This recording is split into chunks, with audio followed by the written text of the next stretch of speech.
Hey guys, what's up? It's me, Thomas. Today, well, time to dive into this one. It's style theory. I tried before, but I got blocked.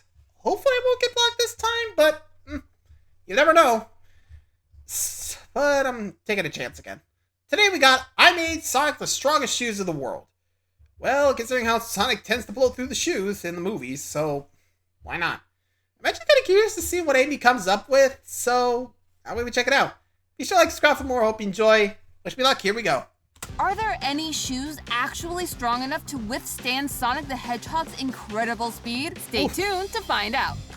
Here we go. Hello Internet, welcome to Style Theory, the only channel willing to face off against Edna Mode as the next big designer of super powerful fashion. Way back when we first launched Style Theory, we did an episode making Hulk the perfect pair of indestructible pants. And today we are setting our sights on yet another colorful character known for his iconic fashion, Sonic the Hedgehog and his sneakers. And since his new movie is coming out this month, we gotta go fast if we want to get this super speed just about a week away shoes too. in time. No matter which Sonic is your favorite Sonic, these crimson kicks have always held up to the incredible forces the legendary blue hedgehog puts on them. Or at least you see the movie, but we are going to put 3 shoes to the ultimate test of speed against our Sonic squad. So, where do these shoes need to succeed where all other shoes have failed? Going into this, we will be considering 2 legend points of failure for Sonic's perfect shoes: flight time and contact time. These are the 2 motions where most force is applied onto his shoes by his feet. Flight time is the movement of his leg from its initial swing to swinging behind his body. During his initial swing, mid-swing, and terminal swing, Sonic will be exerting force onto the shoe's uppers and laces, which help keep his foot locked into the shoe. Then there's contact time, which is the movement his leg makes from its initial contact on the ground to the moment it takes off. From initial contact through mid-stance and takeoff, those forces will be focused on his shoe's soles, or more specifically, his shoe's outsoles. This is the outer rubber part of the shoe bottom that helps cushion his landing and help him push off of the ground to keep running. These outsoles will be taking the full force of Sonic's weight against the ground with every stride, change of direction, or attempt to stop, which means we need to take a close look at the materials keeping our shoes together. So get into your starting positions, theorists, as we get ready, get set,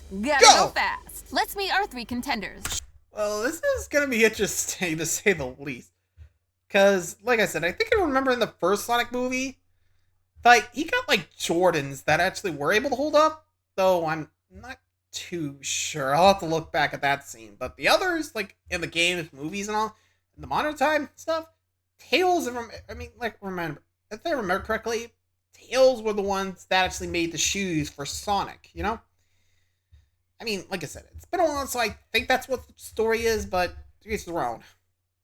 I think it was, like, also something to do with his powers, but like I said, it's been a while, so I don't know exactly. Anyway, let's just see our contenders. First up, shoe number 1 is the iconic shoe, the Puma. Yes, we are starting with the shoes that were gifted to Sonic in the first movie. Puma released 5 of these babies in collaboration with Shoe Surgeon as a promotional item for this movie's release. They were based on the Puma Ferrari RSX model, with modified uppers to match the look of Sonic's iconic red and white sneakers that replaced the shoelaces with a leather strap across the top of the foot. But how strong are they? The uppers are made from 2 fabrics, leather and a nylon mesh, which is common for most running shoes. Nylon can be very strong, as we've seen in previous episodes, but a nylon mesh is typically thinner than the types used for things like climbing ropes. It's meant to be light and breathable for your foot, not to hold your body weight. That being said, it does have a high tensile strength. The tensile strength is the maximum stress you can put on a material as it stretches before it breaks, and it's usually measured in megapascals or MPa. If the forces of Sonic's body against the shoe as he runs exceeds the tensile strength of the nylon mesh or the leather, that means that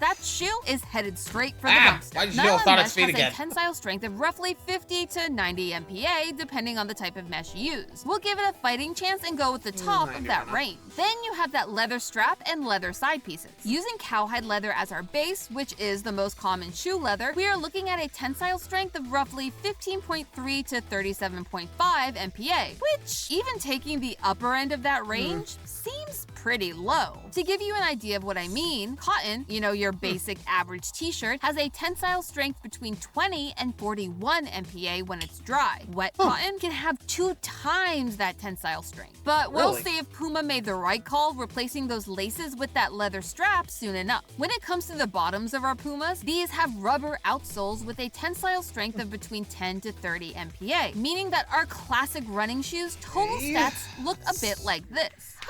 Sonic's actual running shoes are looking a little weak right out of the gate. You know, when the world's gotta go fast, it's important to take time to get some rest. But good sleep can be really hard to find. If you're chronically tired like me, you are going to love our partner for this episode, Oslo Sleep Buds.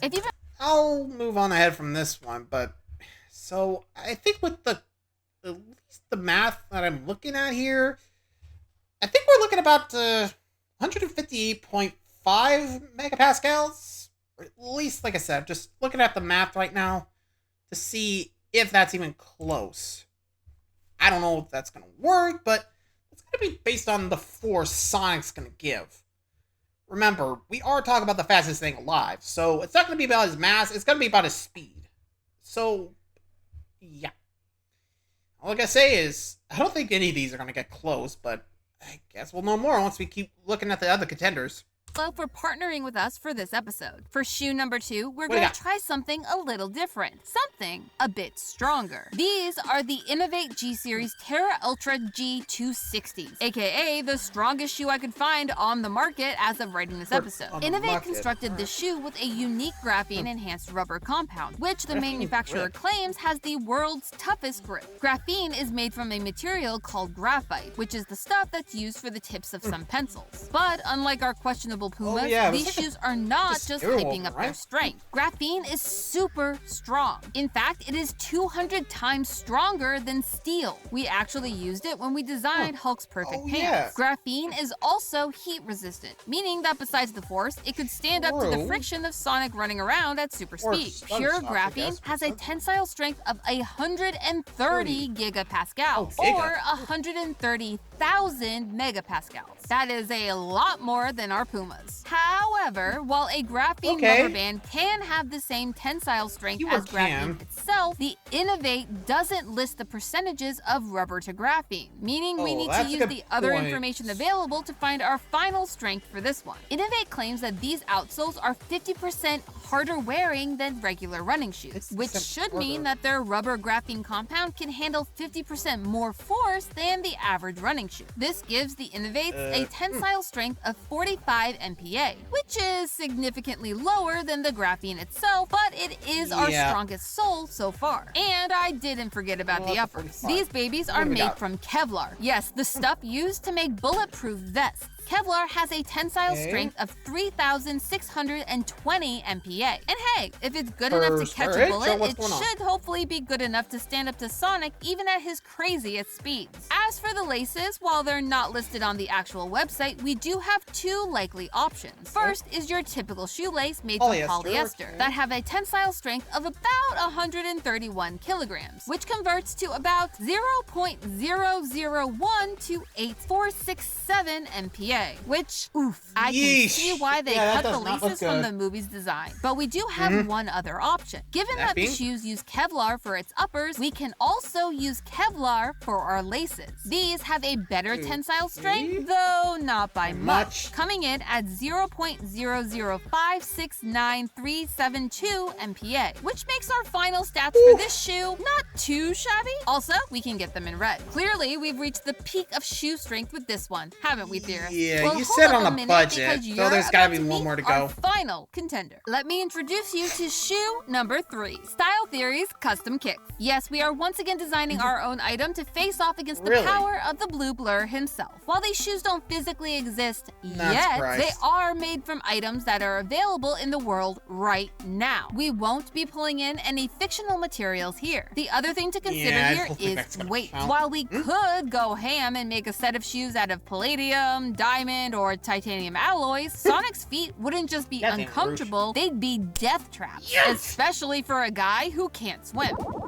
Shh, don't give Eggman any ideas. Even so, that doesn't mean we can't get just a little bit experimental. For this one, we're gonna think outside the box of the common running shoe design. So far this episode, the weakest points have been the uppers. You know, those laces, leathers, and meshes. But what if we made our custom kicks all sole? So that no matter which way Sonic turns or lands, his feet are fully covered in the strongest material that we've got. Can you guess where we're going? Yes, the graphene rubber, as strong and pure as we can make it, unlike the Innovates. As we mentioned earlier, this compound has an insane tensile strength of 130,000 MPa, and it is without a doubt the strongest possible material we could use to produce a shoe that can still function as a shoe. So, what would our style theory custom kicks actually look like? Well, probably something close to the big red boots from Mischief, or rather the modified version people made on TikTok that turned them from tall boys into short kings. I know that's a lot of numbers to remember, but don't worry, we'll make it easy for you moving forward. So, now that we have our 3 options ready and raring to go, let's see how well they stand up to our Sonic squad. But before these shoes can make it to the big screen, they'll have to make it through our OGs, Classic and Modern Sonic. To find out how our shoes really measure up, we'll need to understand how much force each Sonic is exerting on the shoe. Now, we could try and calculate the force at each and every moment of his run, but we don't actually need to. You see, there is one moment where each Sonic would apply the most force at any given time, and that's when he stops.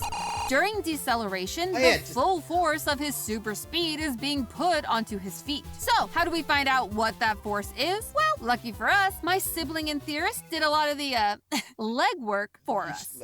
Aren't brothers great? But let's cover the basics in case you missed that episode. We converted Sonic's cannon height into pixel measurements to get a pixel to centimeter ratio, and then used that measurement to find his height relative to his game environments, so that we could see how fast he's actually moving, and more importantly, how far it takes for him to stop, which, let me tell you, was quite the range. Consistency may not be Sonic's strong suit, but maybe making smart, durable fashion choices is. To get that killer stopping force, we plugged all that information into the classic force equals energy times distance calculation, which should give us the numbers that we need. So, how do our shoes hold up against our OG Sonic duo? Starting with Classic Sonic, or as game theory put it, Short Sonic, the stopping force for Classic Sonic was 641 newtons, which is not the measurement that we need, but don't worry, dearest. This is actually the easiest math we've done this entire episode. 1 Newton equals 1 Pascal, so 641 newtons equals 641 pascals, which brings Classic Sonic's total force to 0.000641 MPa.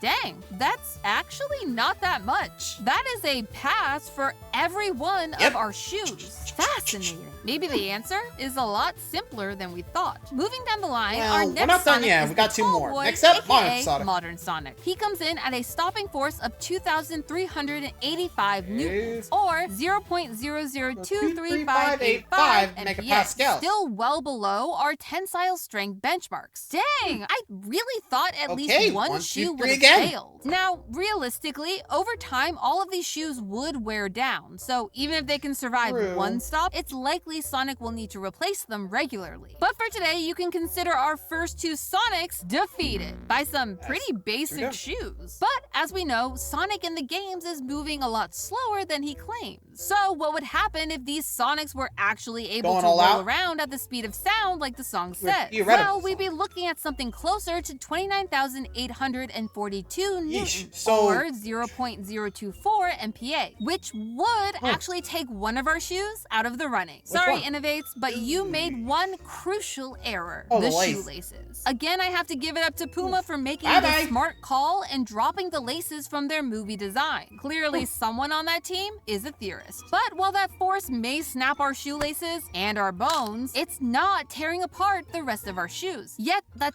still leaves one big question. What about the new guy, the big star, the CG man himself, Movie Sonic? Sonic. We started off this episode hoping to see if we could find or design shoes that would survive the movies. Let's see if we actually did. While we calculated the speed for this version over on Film Theory, we didn't try to find out his stopping force. In that episode, we found that Sonic was able to run 1,100 miles from Deer Lodge, Montana to the Pacific Ocean in just 4 seconds, putting his top speed at 990,000 miles per hour, or Mach 1290.3. You know, just a wee bit faster than Game Sonic. So all we need now is his stopping distance, which is not gonna be easy. In the movie, we don't actually see his feet like we did in the games. However, there is one thing we can use instead: the passenger side door of Tom's truck. Get ready for some classic theorist overthinking. Tom's truck in the first Sonic movie is a 2016 Toyota Tacoma 4x4. And according to Toyota, it has a length of 212.3 inches. At first, I started by overlaying a picture of the door over the same image of the Toyota from the movie to estimate the door's length. But I wanted to make sure that this measurement was as accurate as I could make it, because the smallest change at this speed could impact our final measurements to a huge extent. After enlisting some friends to help me find an actual 2016 Toyota Tacoma 4x4 out here in the wilds of California and measuring the length of its passenger side door, we got a final measurement of 43 inches or 1.09 meters. Using that clip from the movie and estimating that it would take Sonic a door's length to come to a full stop from 990,000 miles per hour, we can use the same calculation as we did for the game Sonics to find his stopping force. Plugging in all of our numbers, you get a monstrous 3,427,687.39 megajoules of energy. Oh boy. Run that through our force equals energy times distance equation, and we learn that the stopping force of Sonic's shoes when he decelerates from Mach 1290.3 in just 1.09 meters is 3,025,747.13 megapascals. That is destroying, obliterating each and every one of our shoes, including our custom kicks made from the strongest material possible. To put all of that into perspective, the SR-71 Blackbird holds the record for the world's fastest aircraft at 2,193.2 miles per hour. 2,193.2! And it weighs in at 27,215.54 kilograms, which is 777.58 times the weight of Sonic. If we attached our custom kicks to the bottom of that aircraft and had it come to a stop from its top speed in that same distance of a Toyota Tacoma 4x4 passenger door, our custom kicks would still survive. Yes, maybe they would be in bad shape, but they would still be there. The fact is, there just isn't a single shoe-worthy material known today that could withstand the forces of movie Sonic. To do that, we would have to find a shoe that could withstand the force of the US's largest non-nuclear bomb 74 times over. And that's before you remember that movie Sonic can now go supersonic. R.I.P. me, the world, and our shoes. But hey, that's just a theory. A style theory. Keep looking sharp. Speaking of killer shoes. Yeah, honestly, I could see that happening. He just... I mean, imagine the shoes failing while he's still stopping and just... Yuck! But, hey, goes to show you, the other Sonics actually hold the shoes pretty well. Well, at least from the specialty ones. That track one, oof, places were just the death of it. Movie Sonic just blows them all out of the water, literally. And it's still crazy that Movie Sonic's potentially the fastest Sonic we know. Anyway, thanks for watching, guys. Hope you enjoyed. See ya!